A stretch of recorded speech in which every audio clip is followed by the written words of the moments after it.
Sobat CB, salam jumpa kembali di channel kami Suster CB Indonesia.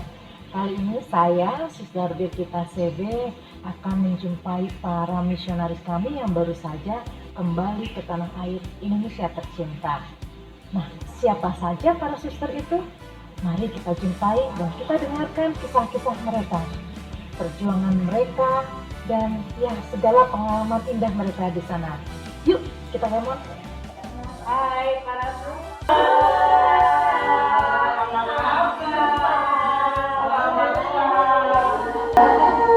Wah, kangen-kangenan tetapi nggak bisa pelukan. Ya, nggak bisa pelukan kita ya. Kita harus tetap jaga jarak. Iya. Kita nggak pakai masker tapi kita pakai face shield. Ya. Tetap kita terlindung juga kalau sudah. Kita sudah sama-sama karantina jadi sudah bebas. Iya.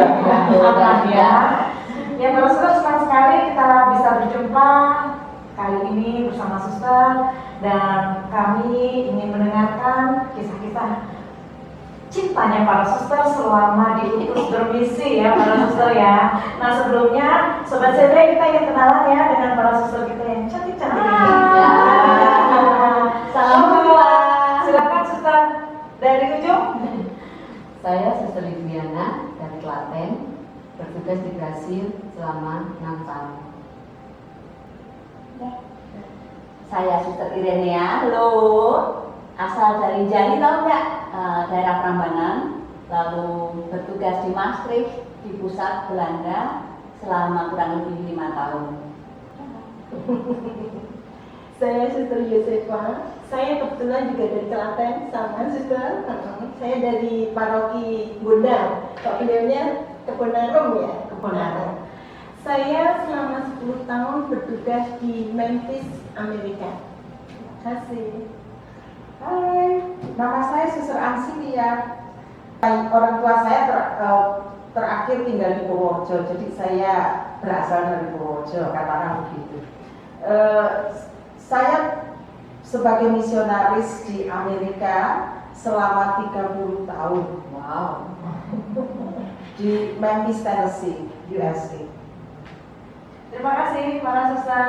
Nah, pada kesempatan ini juga kita ingin mendengarkan pengalaman para suster waktu menerima keputusan. Nah, gitu ya, kita kan katanya mau menghayati kaul religius kita gitu. Para suster mungkin bisa bercerita kisah waktu pertama kali suster dipanggil pimpinan. Wah, ketika dipanggil pimpinan gimana sih perasaannya? Lalu bagaimana suster dalam menanggapi tawaran atau keputusan itu?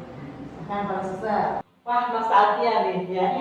Aduh, begitu saya menerima keputusan atau dipanggil pimpinan untuk ditawari untuk ke Amerika begitu, saat itu sama sekali tidak tertarik karena sebelum itu sudah ada keputusan yaitu untuk studi bahasa Inggris di Atmajaya Jakarta. Lalu proses penerimaan mahasiswa itu saya harus membayar uang sekolah. Begitu saya katakan hari ini saya membayar sekolah, sore hari ada telepon dari provinsial untuk meletakkan semuanya itu dan menerima tugas baru itu. Karena cinta itu tadi ya, semua yang harapan saya, impian saya, akhirnya saya berani untuk meletakkan dan untuk menerima tawaran yang masih kabur, masih kelam, masih belum tahu apa nantinya harus berbuat apa di sana, perjalanannya seperti apa, dan bahasanya juga belum bisa kira. Tapi ya udah, itu akhirnya karena rasa sadar bahwa penghayatan obedient itu diterima. Begitu saya mengatakan iya, juga akhirnya ringan juga kekuatan atau pengharapan demi pengharapan. Itu akhirnya juga ada di depan saya dan dipermudah.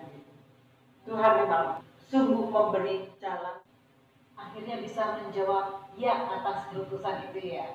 Bagaimana suster Yosefa? Nah, ini memang ketika saya sendiri ya untuk menjadi suster itu kan saya sudah sadar bahwa kita mempunyai 3 kaul kemudian ketaatan dan juga kemiskinan. Tetapi bahwa itu saya sadari dan setiap saat berproses. Tetapi setiap saat dipanggil pimpinan untuk perutusan baru, itu juga sesuatu yang butuh proses untuk saya. Demikian juga ketika waktu itu Sister Cecilia memanggil saya dan memberitahu, kebetulan waktu itu saya tugas di asrama Samirono setelah DJ dan juga sebagai guru BK di Samirono, dan waktu itu juga baru seneng-senengnya dengan anak muda ya. Dan waktu dipanggil Suster Cecilia bahwa kongregasi membutuhkan saya untuk perutusan baru di Amerika, waktu itu saya cuma Amerika, apakah ini benar? Karena tidak ada gambaran apapun dari saya, tidak ada mimpi atau bahwa nanti saya akan bertugas di Amerika, itu sama sekali tidak ada. Dan ketika Suster Cecilia menyebut nama Amerika, saya sempat terdiam. Benar Suster, saya tidak tahu Amerika. Tetapi ya, terus Suster Cecilia mencoba untuk menjelaskan apa yang menjadi ministry di sana, pelayanan di sana, dan akhirnya saya dengan mencoba dengan keterbukaan hati bahwa ketika Tuhan memanggil dan kita membuka diri, Tuhan sendiri yang akan menyempurnakan segala sesuatunya. Itu yang mendasari saya untuk mengatakan ya. Walaupun dalam proses saya terus mencoba untuk merenungkan dan juga mempersiapkan hati untuk perutusan baru itu. Suster Iren, gimana Suster Iren? Langsung ya Lulu ya. Biar gampang. Iya, untuk menjawab ya itu juga proses tadi. Sebetulnya saya ditanya itu tidak langsung mengatakan ya pada waktu pimpinan menanyakan. Waktu itu jenderalnya masih Suster Melani. Tugas saya masih di Bengkulu. Kemudian Suster Melani menanyakan waktu itu pas visitasi dari Belanda ke Bengkulu. Karena beberapa kali sudah ngiri-iri gitu. Tak tahu yang ngiri-iri itu approach sebentar gitu. Kayak ya sedikit nyentil-nyentil. Lalu saya mengatakan, kalau yang lain dulu bagaimana Suster begitu ya. Kemudian sekitar 5 tahun, 6 tahun kembali sudah ganti, jenderalnya juga, provinsianya juga sudah ganti. Lalu waktu itu saya ditanya lagi, ini tidak perlu dijawab sekarang, tetapi kelihatannya diharapkan jawabannya adalah iya. Lalu saya mengatakan, oke Suster, karena saya sudah menunda, sekarang saya mengatakan iya. Terus masih dikatakan waktu itu, dipikir gitu. Tapi saya sudah, karena juga beberapa kali begitu ya diminta, lalu oke Suster saya berangkat. Karena beda, katakan situasi, budaya dan lain-lainnya ya, banyak hal. Waktu sebelumnya saya bertugas di sekolah, kemudian saya juga membayangkan, wah nanti di belakang layar, belakang komputer, memang relasinya lebih banyak dengan kongregasi dan banyak area. Waktu itu kemudian yang terbersit adalah kata-kata ini, sewaktu kamu muda, kamu bisa mengikat pinggangmu sendiri. Tapi setelah kamu tua, waktu itu memang saya 50 tahun ya, kamu tidak bisa lagi mengikat pinggangmu sendiri. Memang berjalannya waktu, kemudian usia juga mempengaruhi bagaimana proses berpikir, dan kemudian untuk mengatakan ya itu pun menjadi lebih ringan. Itu pun proses untuk ke tempat yang baru, katakan pelepasan itu banyak hal. Di sini bahasa dengan gampang tanpa berpikir. Di tempat yang baru bahasa berbeda. Bahasa komunikasi sehari-hari bahasa Belanda, kemudian bahasa untuk pekerjaan bahasa Inggris. Kemudian banyak di kantor. Kalau di sekolah kan bisa kontak dengan siswa, dengan orang tua, dan banyak lain dengan yang guru dan seterusnya. Tapi ini sudah tadi ngomong dengan komputer. Saat awal-awal kesepian itu ada. Jawaban dia setiap kali diperbarui, refleksi. Oh iya, saya sudah menjawab dia. Konsekuensinya adalah saya fokus pada pekerjaan saya. Yang dulu memang membahagiakan, bukan kembalian dulu. Saya hidup sekarang di sini, saat ini. Bagaimana saya melayani, kongregasi di daerah misi, di pusat, dan tentunya dengan situasi yang amat berbeda ya, dituakan di sana. Perjumpaan dengan suster-suster di sana nggak ada suster muda ya, sedikit sekali yang suster muda dari Indonesia maupun dari Filipina ya. Sementara di sini banyak sekali tunas-tunas muda, kemudian nggak bisa langsung saja kunjungan ke masyarakat. Kalau kunjungan kansenan dulu, janjian dulu, waktunya kapan. Bahasanya juga sudah lain.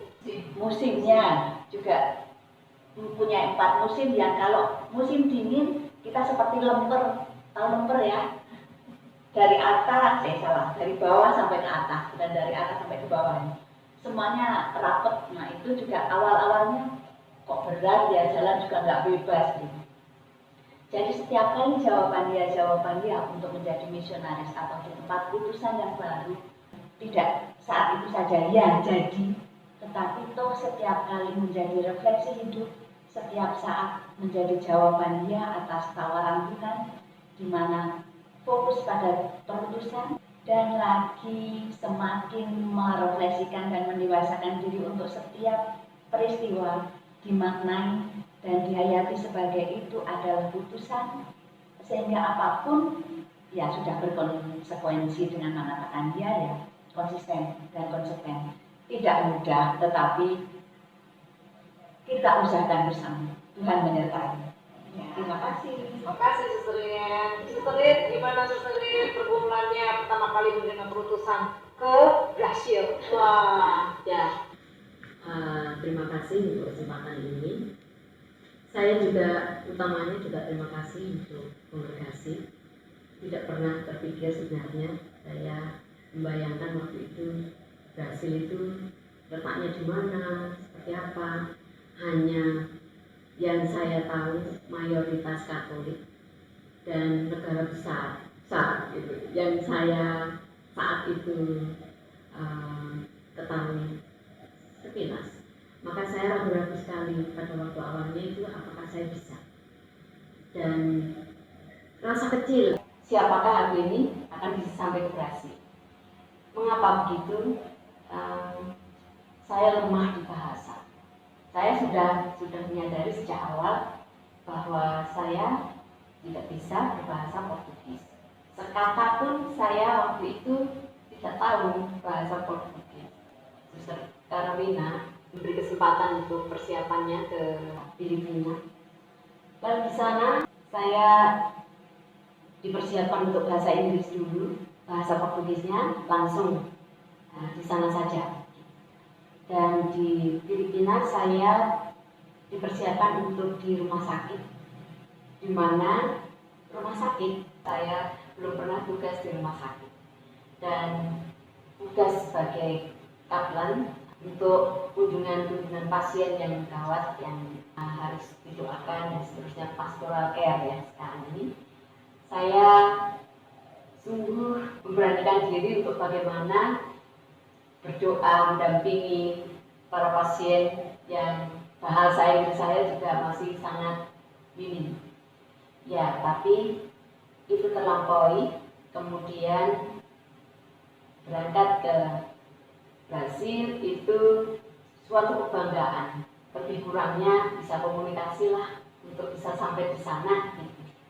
Kekuatan yang saya alami begitu berkobarnya untuk rela berangkat, walaupun rasa kecil hatinya lebih kuat, tetapi saya tetap berangkat adalah dukungan dari para suster di sini. Dukungannya luar biasa. Dukungan berupa doa dan harapan. Dan harapan itu saya bisa merasakan untuk pengembangan kongregasi. Nah juga saya bersyukurnya itu karena ya pasti jalan apapun seperti apa, Tuhan pasti akan ada campur tangannya. Siapa saya ini dari Klaten, dari Biren, dari Bapak Ibu yang sangat sederhana juga. Itu yang terus menguatkan saya bahwa saya tetap memilih berangkat, memilih dengan giat. Itu yang saya harap. Sahabat CB, kita tadi sudah dengar ya bagaimana untuk menjawab ya itu dibutuhkan suatu keterbukaan hati dan itu dibangun setiap saat, setiap hari.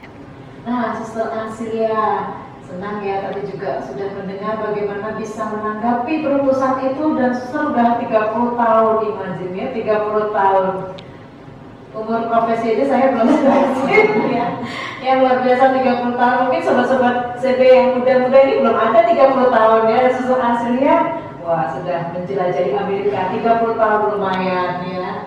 Suster Ansilia, apa sih yang dialami Suster juga tantangan yang paling kuat kan di sana negara adidaya ya, negara super modern ya katakanlah begitu, dan Suster di sana diutus mungkin dengan beberapa suster begitu ya. Dan Suster apa sih tugas-tugasnya Suster di sana? Lalu paling yang Suster paling wah ini harus saya latih terus-menerus dan itu jadi tantangan tersulit dan ternyata Suster bisa, itu gimana ceritanya itu?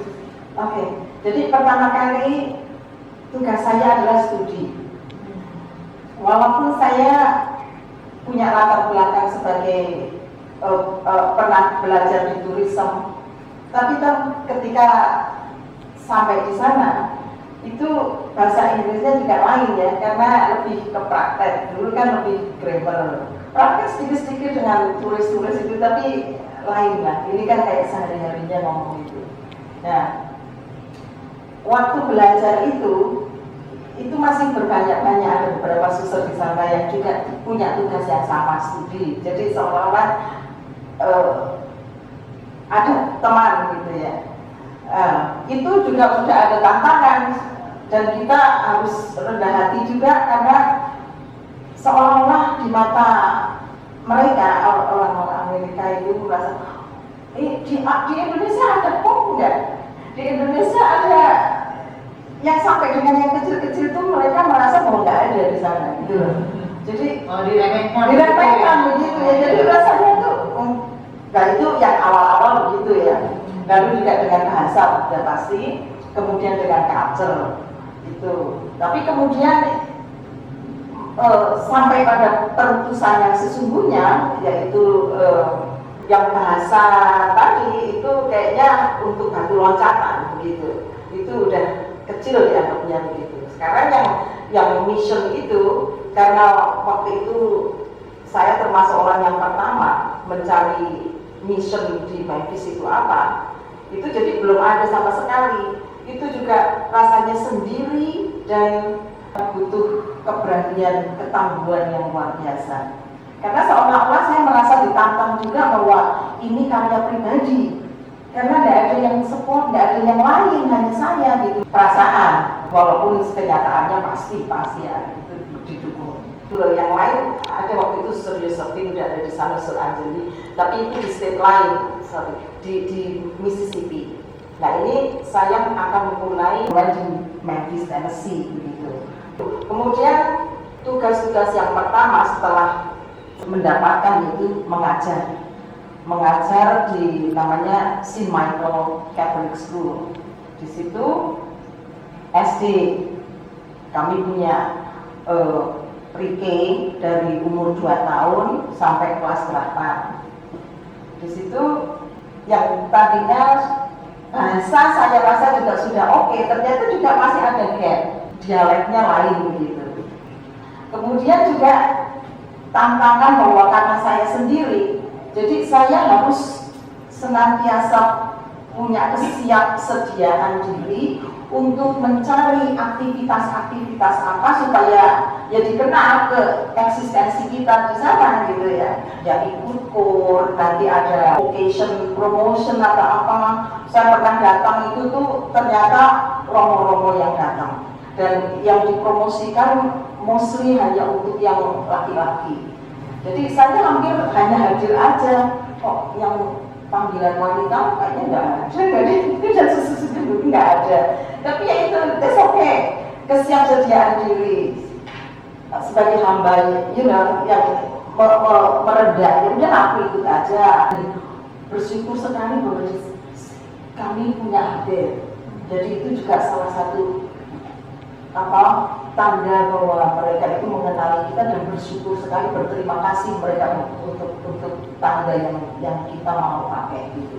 Jadi keberanian untuk masuk dalam kelompok-kelompok itu apa ya, diusahakan dan harus beyond the limit.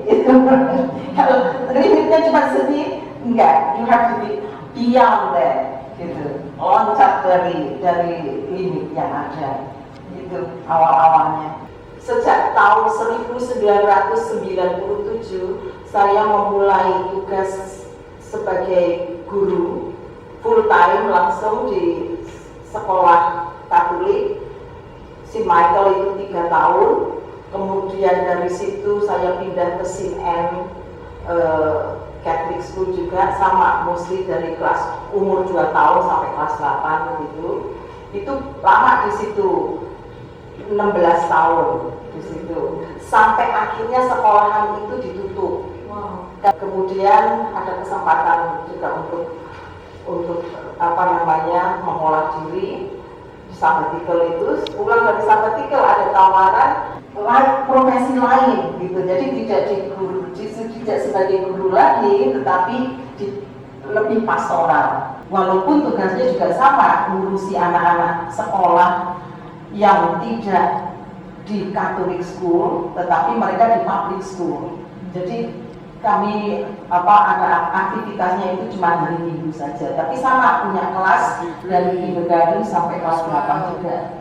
Jadi mengkoordinir, make sure dan punya guru tiap kelas itu ada 2 guru yang volunteer begitu.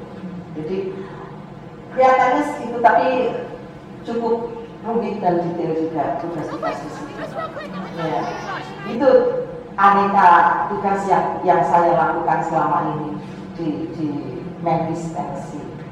Iya. Luar biasa ya, berarti suster ini menghadapi kebanyakan anak-anak ya, Anak-anak, usia ya. SD ya. Iya. Nah sekarang Sobat CB kita akan beralih ke suster Irenia yang dihadapi suster-suster yang di sana. Ya, silakan suster Irenia, ceritanya gimana tuh? Tantangannya paling besar apa tuh suster? Selain bahasa ya, kita udah ngerti.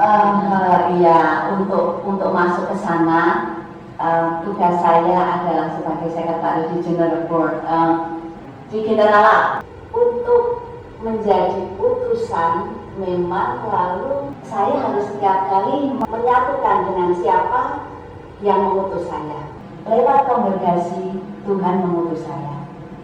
Jadi pada saat menjadi utusan, entah tugas saya apa di sana sebagai sekretaris, apa yang dikehendaki oleh sang pengutus. Jadi saya tidak jalan sendiri, misalnya orang tua saya dulu, Ibu Ren atau Christine, Ibu butuh benang, maka saya pergi ke tempat di mana jual benang, kemudian membeli benang, bukan membeli permen.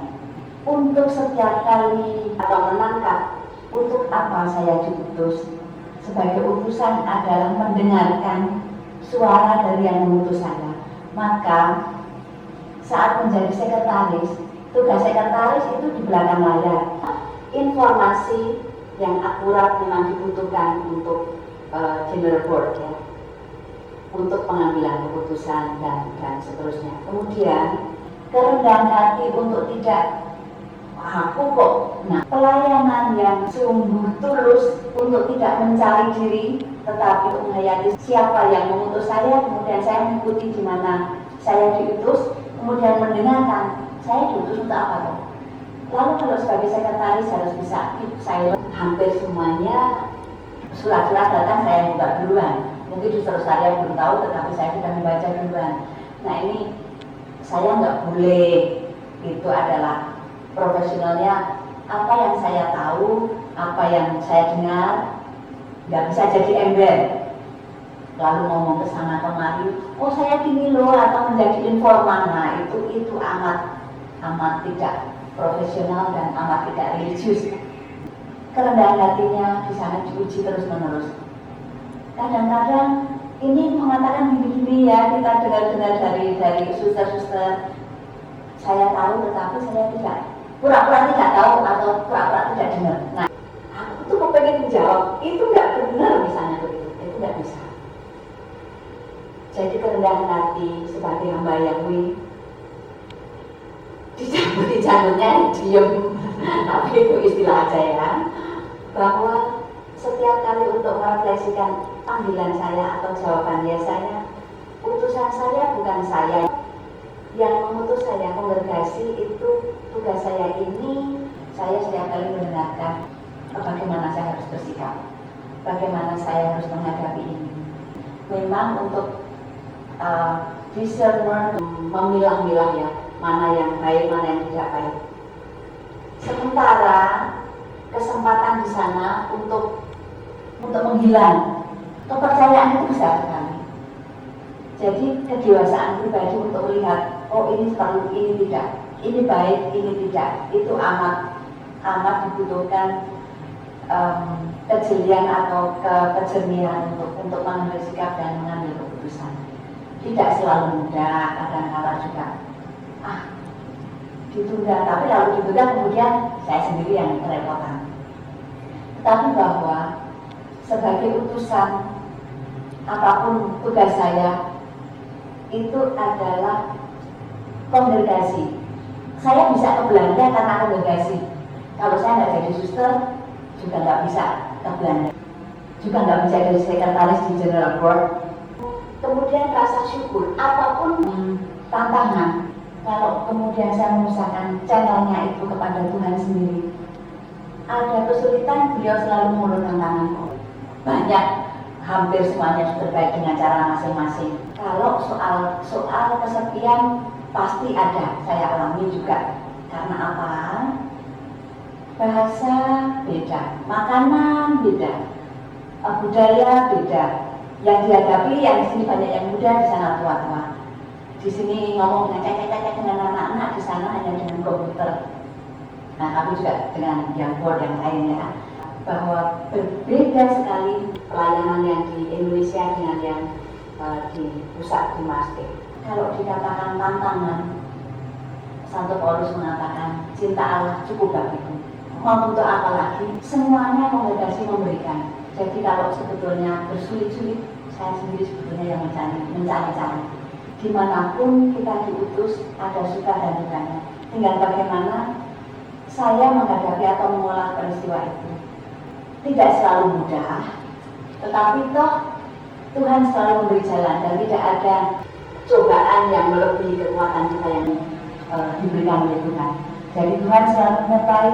Jangan takut nanti kalau misalnya mau diutus kemana-mana ya, adik. Cinta Tuhan cukup bagi kita, cukup bagi saya. Dimanapun itu, kalau kita percaya bahwa kita nggak mencari diri sendiri, mencari yang mengutus itu menyuruh apa, dengarkan dan Tuhan akan memberikan kekuatan dan kebahagiaan untuk menghayati hidup ini, menghayati panggilan ini dengan tuntas. Terima kasih. Jadi kami itu kan bertiga, Suster Teresiata, Suster Evelyn, dan saya. Kami bersyukur itu begini, Suster Teresiata itu lebih kepada liturgi ya, musik liturgi, tetapi juga perintis, koordinator pelayanan pastoral untuk orang tua. Lalu Suster Evelyn itu lebih kepada katekese, pelajaran agama semacam itu, dan ada persiapan baptis, persiapan karisma. Khusus grup para katekes itu juga perlu setiap kali konfraternisasi, semacam perkumpulan perdalam katekesenya itu. Nah, saya itu sebenarnya melihat awalnya itu kan memang utamanya belajar bahasa Portugis. Saya memikirkan begini, berdua itu kan sudah masuk ke gereja, ke paroki, ke kegiatan-kegiatan liturgi. Nah, saya itu sambil belajar bahasanya itu, saya lebih kepada ketemu orang. Saya visit, kemudian juga visit yang sakit-sakit itu, kemudian melanjutkan sebenarnya karya yang Suster Teresiata sudah mulai. Suster Teresiata juga melanjutkan dari Suster Crescentia dan sudah memulai Fabunetti. Fabunetti itu untuk itu loh yang tusuk-tusuk hiasan dari kain yang dipakai untuk ya hiasan baju atau sekolah brodir ya. Nah, saya masih ikut Suster Teresiata pada waktu itu di salah satu TK begitu. Lalu Suster Teresiata menyerahkan untuk saya meneruskan kaitannya dengan kebetulan kok ada mesin di tempat di mana untuk kegiatan fakultasi itu. Nah, lalu saya meneruskan dengan boleh saya melanjutkan dengan kursus menjahit gitu. Nah, lalu siapa peserta kursusnya adalah orang tua anak-anak TK yang menganggur dan menunggu saja nih. Lalu ya kita tawari siapa mau kursus gratis ya, karena mesin-mesin itu sebenarnya yang memberikan Padrejo itu supporter kita di sana. Selama saya berangkat ke sana, saya tidak terpikir apa yang saya buat aja, saya tidak tahu ya waktu itu. Tapi begini, campur tangan Tuhan itu kan sebelum masuk biara, saya sekolahnya dijahit. Maka ya kemampuan saya mencoba mengingat-ingat itu. Mungkin yang bisa saya lakukan lah, kok ya ingat untuk pola-pola dasar. Dari grup kursus ini saya batasi karena mesin juga hanya terbatas, maka maksimal 8 orang. Tetapi saya mengalami krisis juga ya, karena kemampuan dari saya sendiri yang lama tidak memegang mesin jahit, tetapi saya upayakan untuk ibu-ibu itu untuk bisa. Nah, tidak ada bahan, beberapa ibu tidak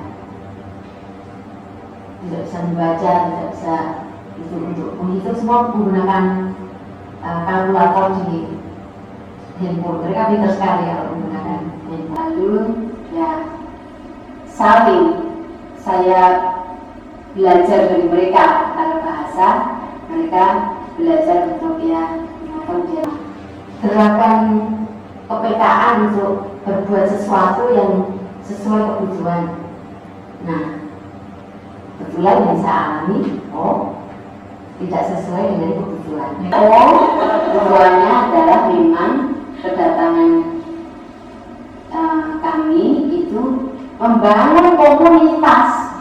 Bertiga ini bergumul secara ya apa adanya. Tugas utamanya itu, misinya itu keberadaan untuk tinggal bersama umat di Brasil. Terima kasih. Unik ya, jadi kadang kita itu diutus, kita sudah punya gambaran dan kita juga sudah pasrah, ada sedikit gambaran, tetapi ternyata juga kadang di luar dugaan.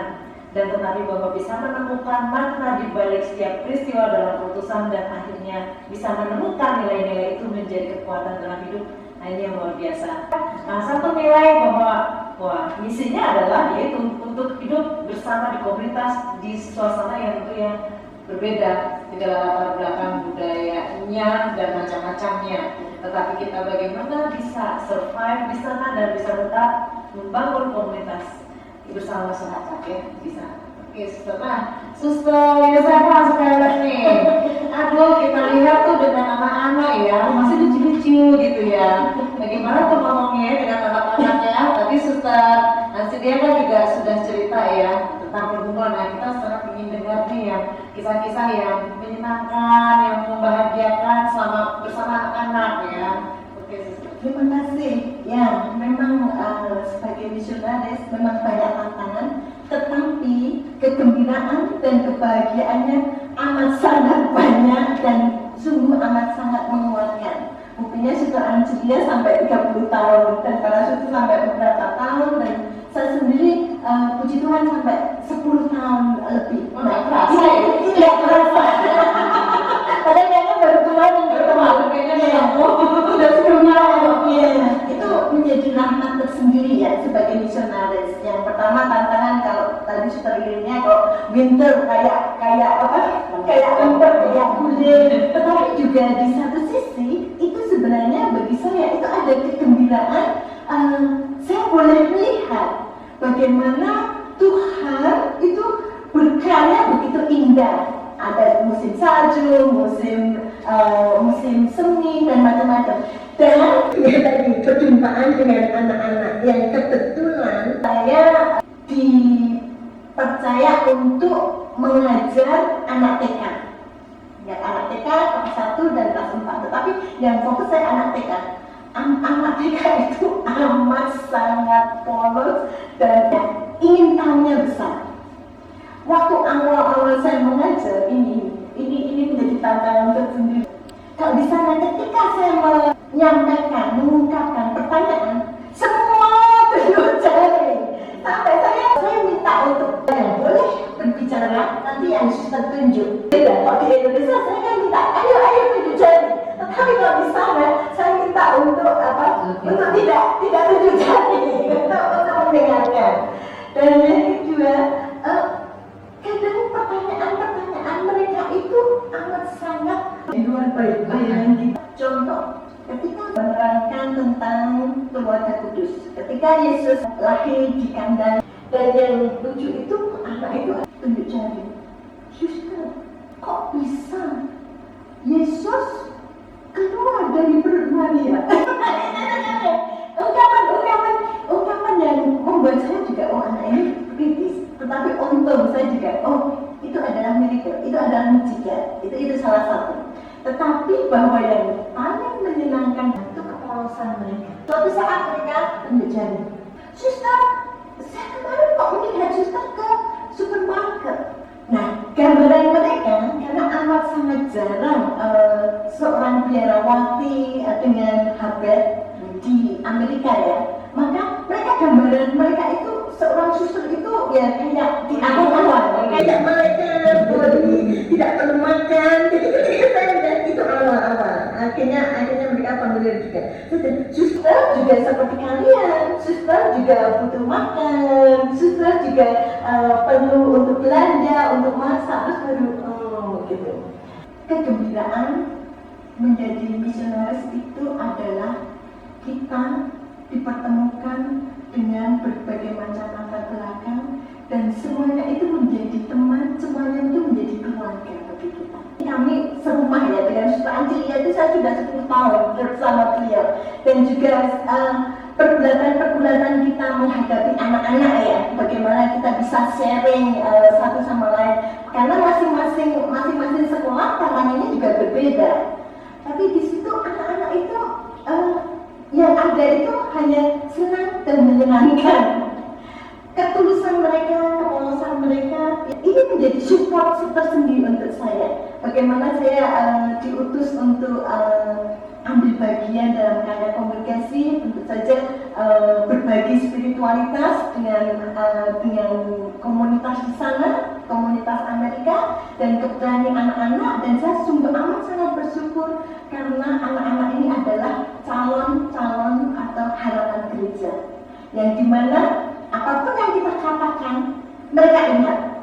Sehingga saya sering sekali juga kaget ketika saya mengatakan suatu saat saya ketemu dengan neneknya mengatakan apa yang saya katakan. Saya amat sangat bersyukur bahwa kita kongregasi CB boleh berbagi di sana, walaupun hanya beberapa tahun, tetapi bahwa saya berharap anak-anak ini menjadi harapan gereja, menjadi masa depan gereja, dan suatu saat apa yang kita tanamkan ini akan akhirnya juga terwujud dengan kegiatan-kegiatan sederhana yang setiap saat kita coba untuk tanamkan. Misal ketika merayakan Sode Hari Santo Santa gitu ya, terus anak-anak dengan gembiranya memilih apa santo atau santa pelindung mereka, dan senangnya itu dukungan dari orang tua.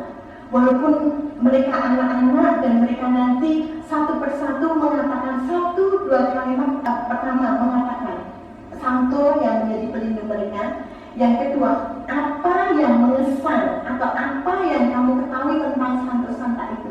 Mereka satu persatu dengan pakaian yang sudah mereka persiapkan sesuai dengan harapannya, sesuai dengan santo-santa itu, mereka mengatakan dengan lantang dan tahu.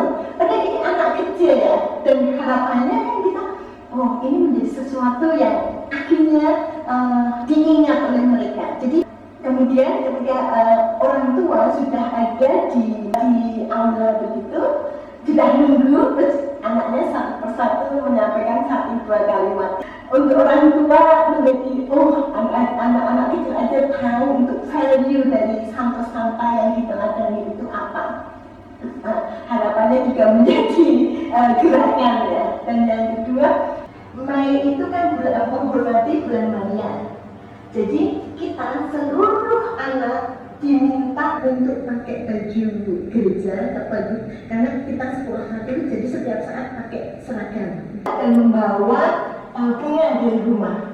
Ini menjadi sesuatu prosesi seluruh guru, karyawan, dan juga para orang tua senang sekali karena menjadi proses kayak devosi mereka untuk Bunda Maria. Jadi kita kayak di lapangan terbuka begitu, terus nanti kita kayak ibadat. Jadi dari kelas TK bawa maju iring-iringnya, terus meletakkan bunga di depan patung Maria, terus nanti duduk gantian sampai yang kelas 8 begitu. Terus nanti kita duduk di lapangan, panas padahal panas, tetapi mereka mau. Bisa menjadi kegembiraan juga, menjadi penyemangat. Jadi bahwa mereka ada keterbukaan akan sharing iman kita, akan devosi kita, yang harapannya kan mereka juga nanti menularkan.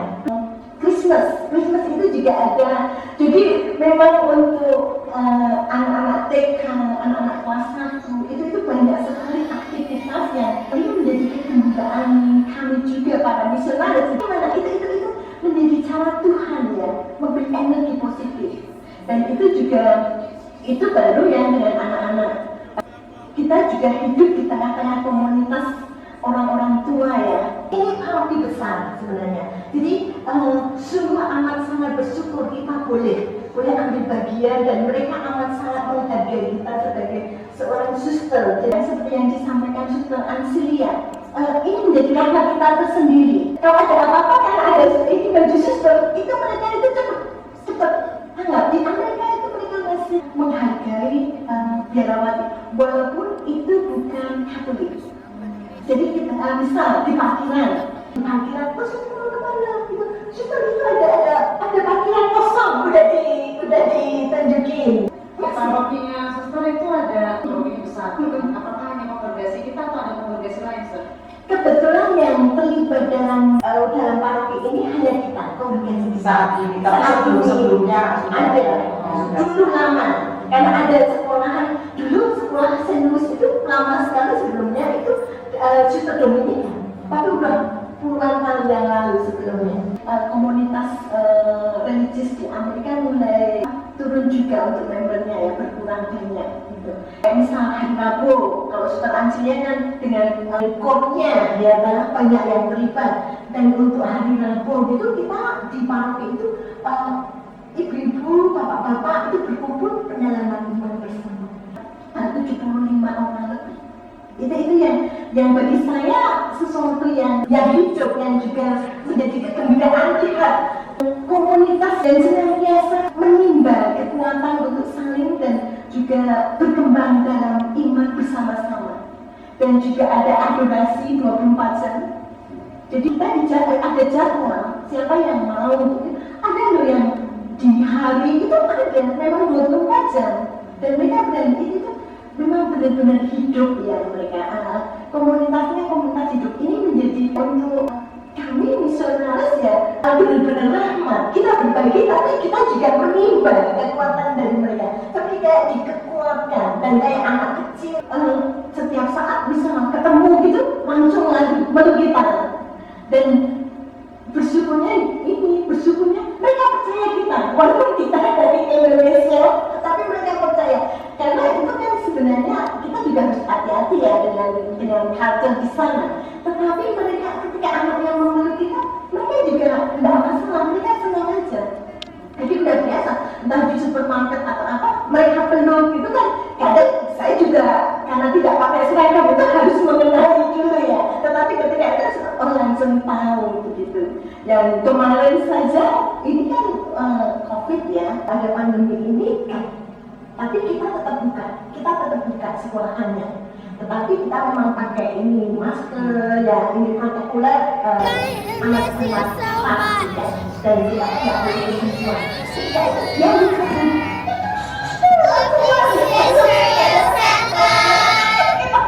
nah ini kan pengawasan yang mana anak yang dulu yang juga ya kita belajar kita bisa ya mensyukuri dan boleh berbagi dan harapannya mereka apa yang kita sharingkan nanti bisa tertanam di usia-usia emas mereka dan semoga entah kapan tapi saya kok percaya suatu saat ada biarawan, biarawati atau pastor yang dari Senlus itu harapannya itu kan memang ya who knows, right? siapa tahu itu dan ya puji Tuhan rahmat Tuhan senantiasa cukup walaupun banyak tantangan tapi Tuhan senantiasa memberikan rahmat-rahmat yang akhirnya juga melindungi kita berdua selama bertahun-tahun dalam kondisi pandemi seperti ini dan kita tetap selamat itu sesuatu yang